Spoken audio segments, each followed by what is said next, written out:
Shalom, shalom, frères et sœurs, famille du Café Prophétique.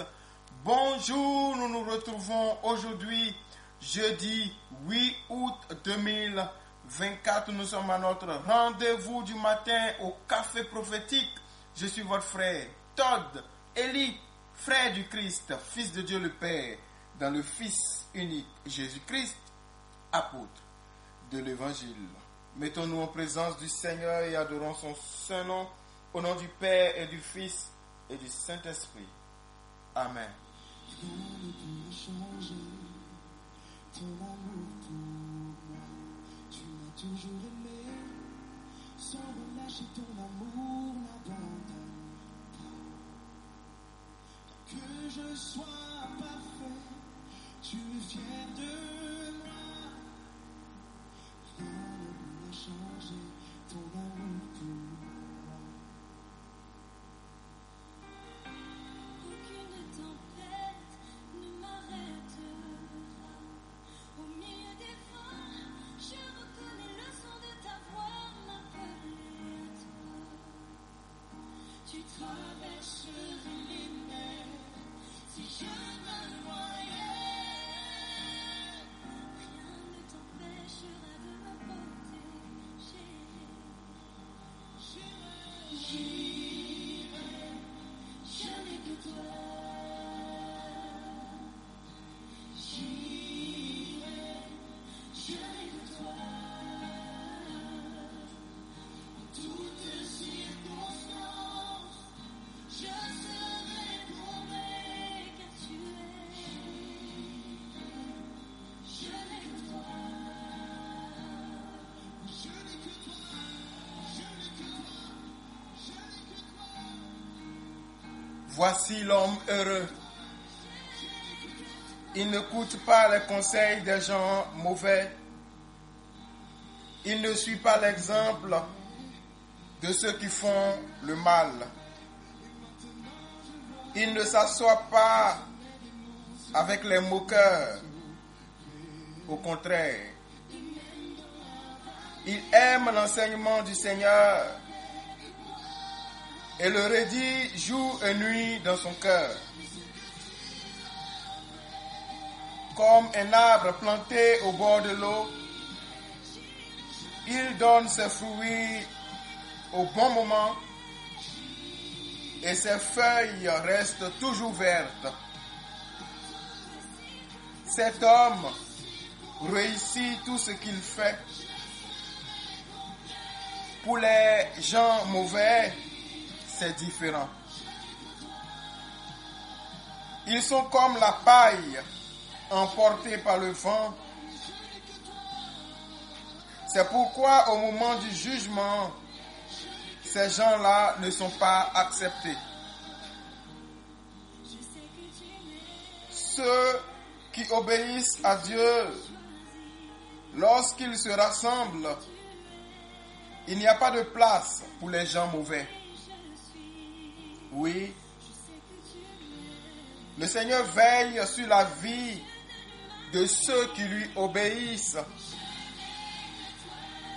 Mais le chemin des gens mauvais les conduit à leur perte.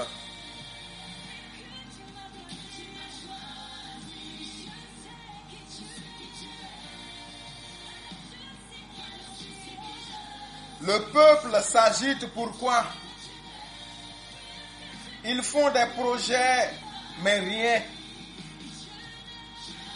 Les rois de la terre se préparent au combat.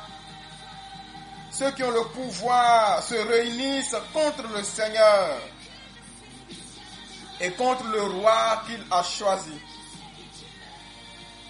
Ils disent, cassons leurs cordes, rejetons leurs chaînes.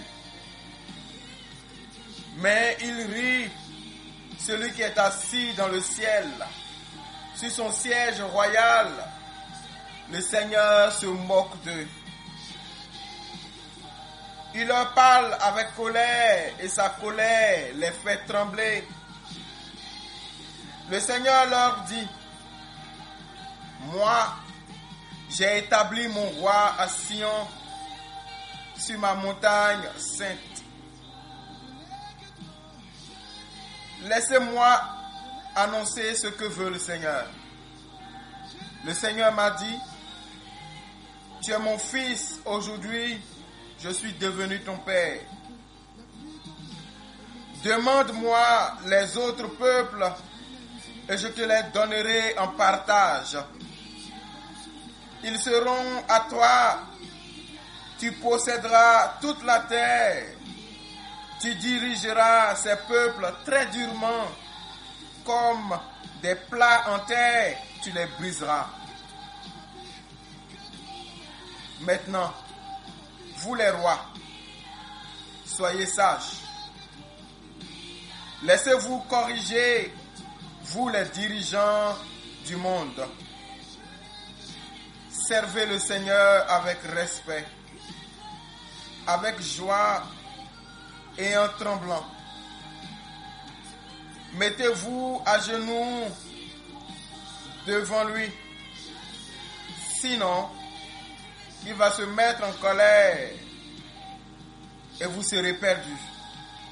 Oui, sa colère peut brûler tout à coup comme un feu.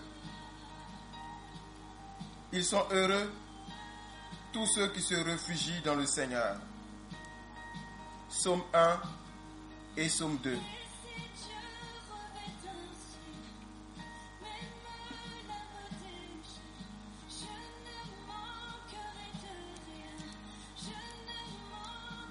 Tu ne manqueras de rien, peuple de Dieu, famille du café prophétique, enfant de Dieu.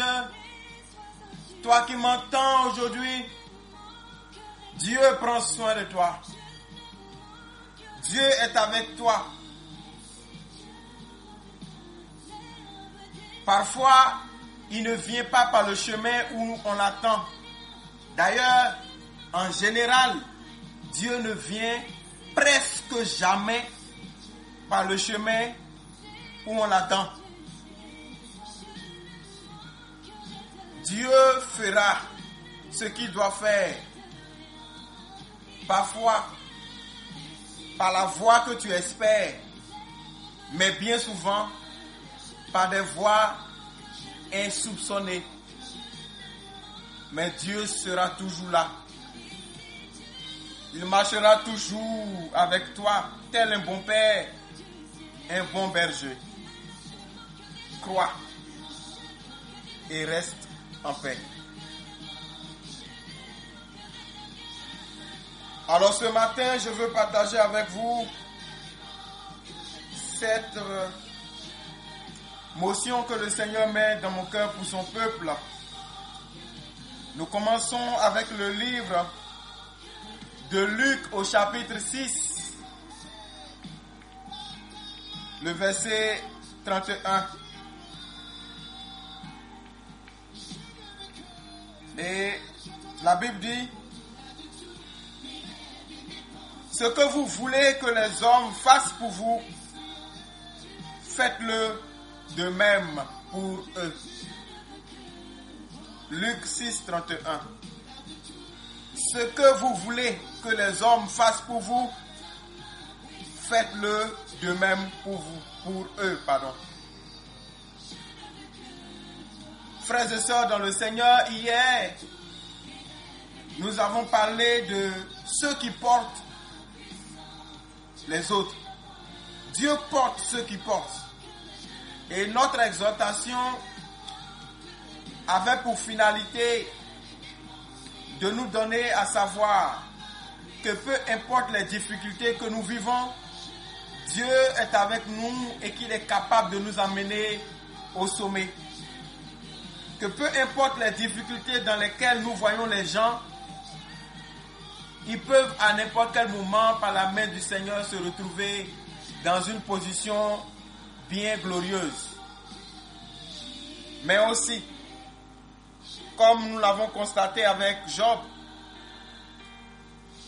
Dieu bénit ceux qui prient pour les autres. Dieu bénit ceux qui prient pour les autres. Dieu porte ceux qui portent les autres.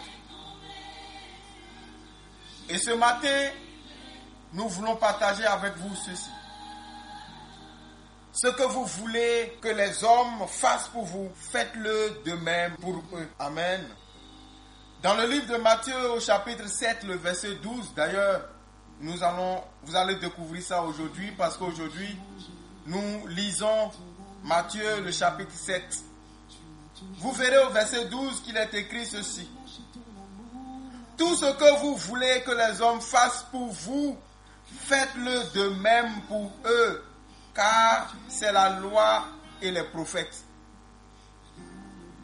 Donc, dans Luc 6, 31, il est dit la même chose pratiquement que dans Matthieu 7, 12. Frères et sœurs, voulons-nous que les gens prient pour nous? Prions pour les autres. Prions pour les autres. Veux-tu que Dieu te porte? Porte les autres. Car la main qui nourrit ne peut pas être affamée. Le sol qui permet le développement des plantes ne peut pas manquer d'eau. Si tu bénis, Dieu fera de toi une source de bénédiction. Quand Dieu va se rendre compte que quand toi tu en as, les autres qui en ont besoin autour de toi reçoivent un peu, Dieu va s'arranger à te donner de plus en plus. Il va s'arranger à ce que ton grenier ne se vide jamais.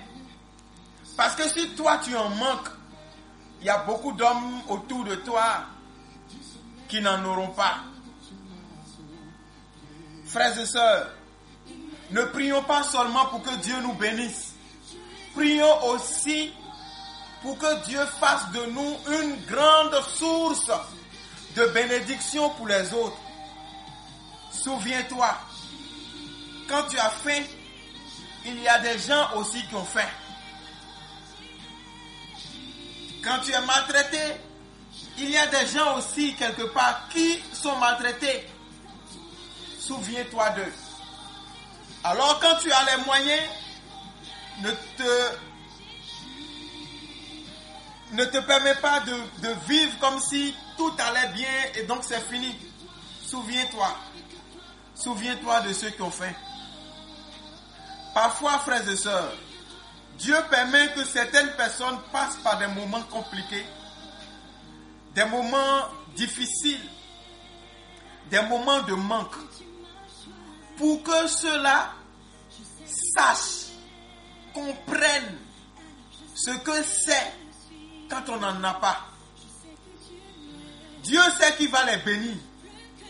Et Dieu veut que demain, quand ils seront bénis là, ils vont se rappeler de ceux qui n'en ont pas et qu'ils puissent donner à ceux qui n'en ont pas. Mais pour que vous puissiez comprendre ceux qui ont faim, Dieu permet qu'aujourd'hui vous ayez faim. Pendant un temps, vous savez ce que c'est que la faim.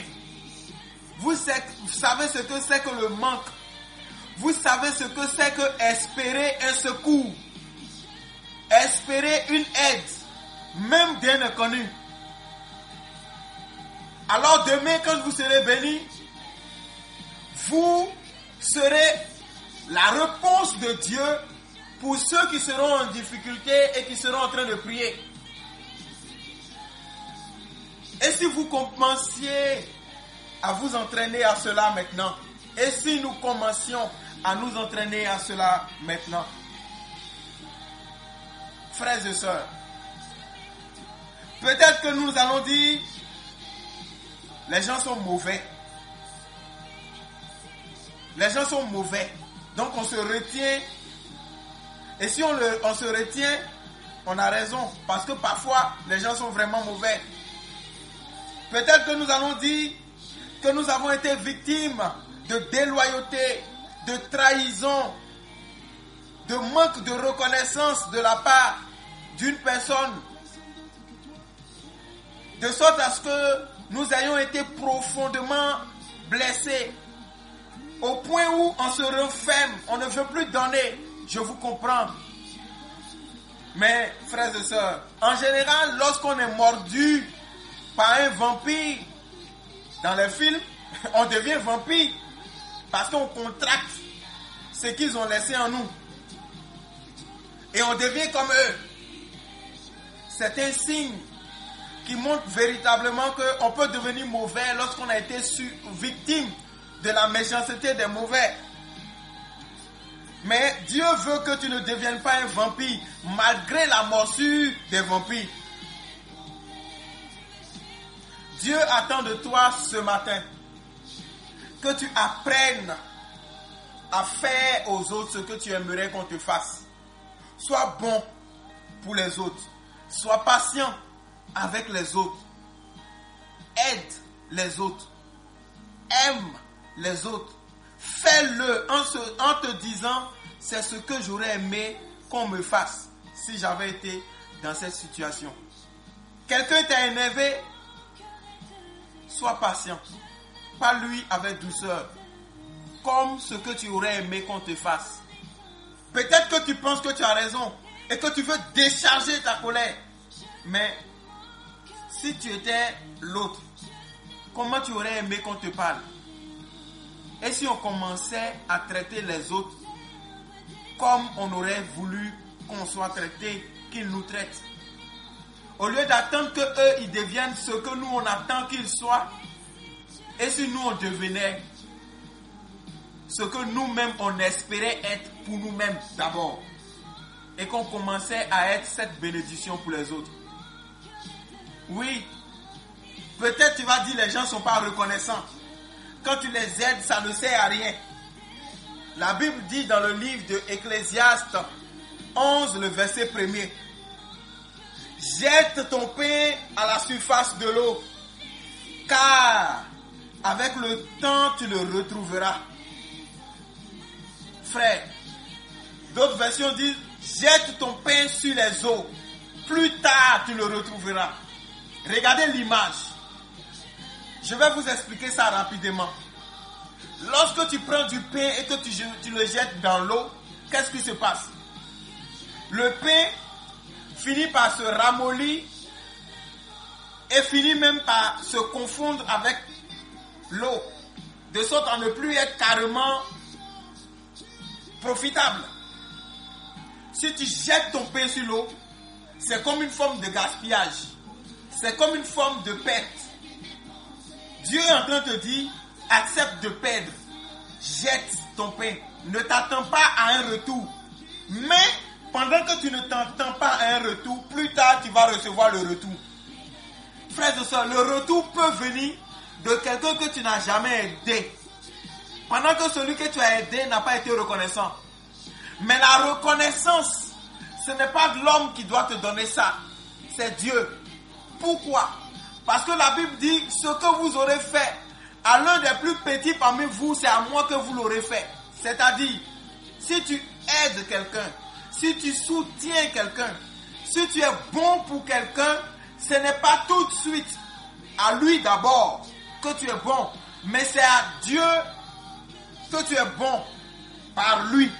Du coup, même si lui, dans son humanité, n'est pas reconnaissant, Dieu lui sera toujours reconnaissant et Dieu va exprimer cette reconnaissance soit par la personne, soit par une personne que tu ne connais pas. Ne dit-on pas que le bienfait n'est jamais perdu? Il y a des gens qui ont aidé des gens qui ne connaissent pas et ils ne les ont plus jamais revus. Mais plus tard, des gens qui ne connaissent pas les a aidés. La reconnaissance est revenue. Mais c'est Dieu qui choisit par où il passe pour faire du bien à chacun. Est-ce que tu m'entends ce matin? Dieu attend de toi que tu ajoutes sur ce qu'il t'a dit hier. Hier, il t'a dit de prier pour les autres et d'avoir foi que même dans ta situation difficile, il peut changer ça. Aujourd'hui, il te dit, ajoute sur ça l'acte. Sois bon, aide et fais pour les autres ce que tu attends, tu espères, que tu souhaites qu'ils fassent pour toi.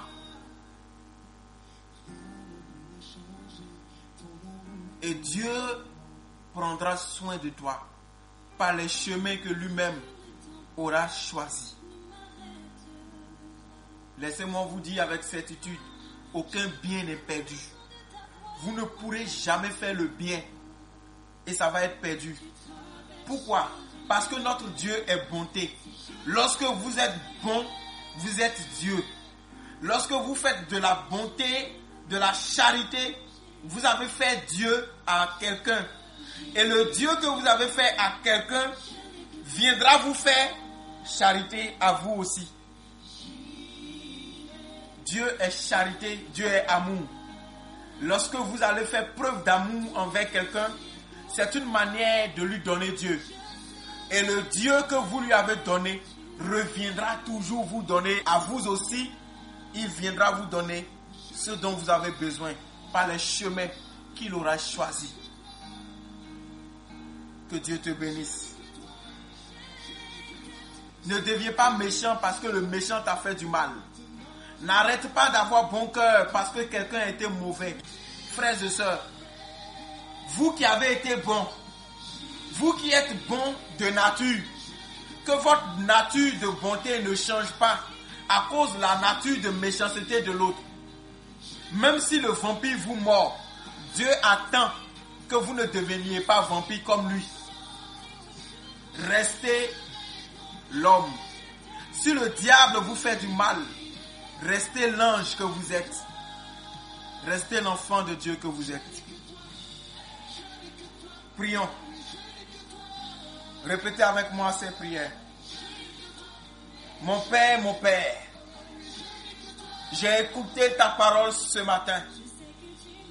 Je suis disposé à la mettre en pratique.